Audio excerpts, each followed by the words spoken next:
नमस्कार। आप सभी को अक्षय तृतीया पर्व की बहुत सारी शुभकामनाएं। कितने खूबसूरत है ना हमारे त्योहार। कितनी बार हमें मौका देते हैं खुश हो जाने का, उत्साहित हो जाने का, कुछ नया जानने का, समझने का, कुछ पुरानी परंपराओं को निभाने का, अपने खास लोगों से दोबारा मिलने बात करने का और कुछ नए लोगों से नए रिश्ते जोड़ने का। तो अक्षय तृतीया भी एक ऐसा ही त्योहार है जो हमें बहुत सारे मौके देता है। कहते हैं कि अक्षय तृतीया ही वो दिन है जिस दिन भगवान विष्णु के छठे अवतार यानी भगवान परशुराम ने इस पृथ्वी पर अवतार लिया था। और ये दिन वैसे महाभारत के एक प्रसंग के लिए ज़्यादा जाना जाता है।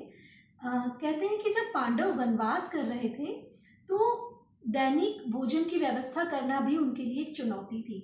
ऐसे में युधिष्ठिर ने भगवान सूर्य की आराधना की और भगवान सूर्य ने उनकी आराधना से प्रसन्न होकर द्रौपदी को एक अक्षय पात्र भेंट किया। इस पात्र की खासियत ये थी कि इस पात्र से जितना चाहे उतना भोजन निकाला जा सकता था।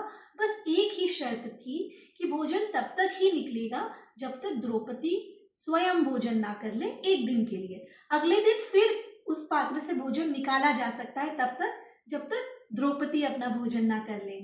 तो इस पात्र का नाम था अक्षय पात्र और कहा जाता है कि अक्षय तृतीया के दिन ही ये पात्र उन्हें मिला था। अक्षय तृतीया के साथ ऐसी बहुत सारी कहानियां जुड़ी हुई हैं। इसका जैन धर्म में भी बहुत महत्व है। कहते हैं जैन धर्म के तीर्थंकर ऋषभ देव जी महाराज ने अक्षय तृतीया के दिन ही पूरे साल भर से भी अधिक लंबे समय चलता हुआ अपना उपवास अक्षय तृतीया के दिन गन्ने का रस ग्रहण करके समाप्त किया था या पूर्ण किया था। तो इतनी सारी अच्छी अच्छी चीज़ें ये त्यौहार अपने आप में समाया हुआ है। कहते हैं इस दिन का बहुत शुभ मुहूर्त होता है और इस दिन बहुत सारे लोगों का विवाह होता है। कई लोग नया बिजनेस ऑन करते हैं, नया बिजनेस शुरू कर देते हैं और सबसे ज़्यादा इस दिन की जाती है शॉपिंग, क्योंकि ऐसा माना जाता है कि इस दिन आप जो चीज़ खरीदते हैं उसका कभी शरण नहीं होता। तो जैसे हमारे बहुत सारे त्योहारों पर मार्केट हावी हो रहा है, अक्षय तृतीया पर भी कुछ हद तक मार्केट हावी हो चुका है और लोग सोना और चांदी इस दिन खरीदना पसंद करते हैं। लेकिन खरीदारी के साथ ही एक बहुत महत्वपूर्ण चीज़ है जो इस दिन की जानी चाहिए पुराणों के अनुसार, ग्रंथों के अनुसार, और वो है दान।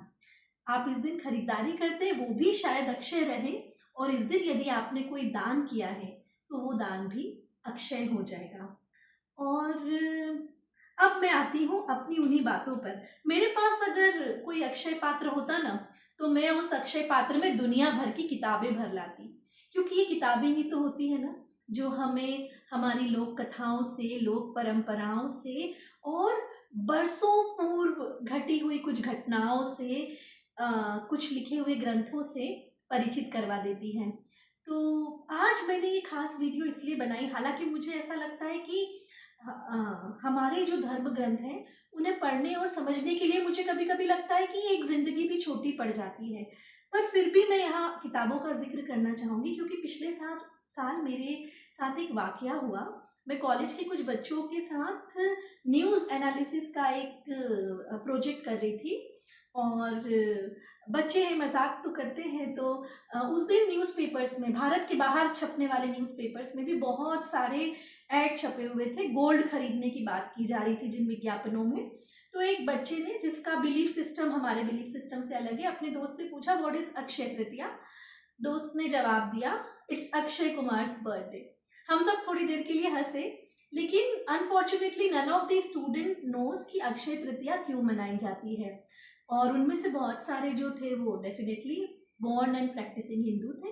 कुछ थे जो बॉर्न एंड प्रैक्टिसिंग हिंदू नहीं थे, तो उनसे तो शिकायत नहीं थी और इन बच्चों से भी नहीं थी। शिकायत करने का हमें कोई अधिकार नहीं होता अगर बच्चे अपनी जड़ों से नहीं जुड़े हुए हैं। तो यहाँ मुझे लगा कि इन छोटे छोटे पर्वों और त्योहारों के बहाने हमें बच्चों को रीडिंग हैबिट से जोड़ देना चाहिए।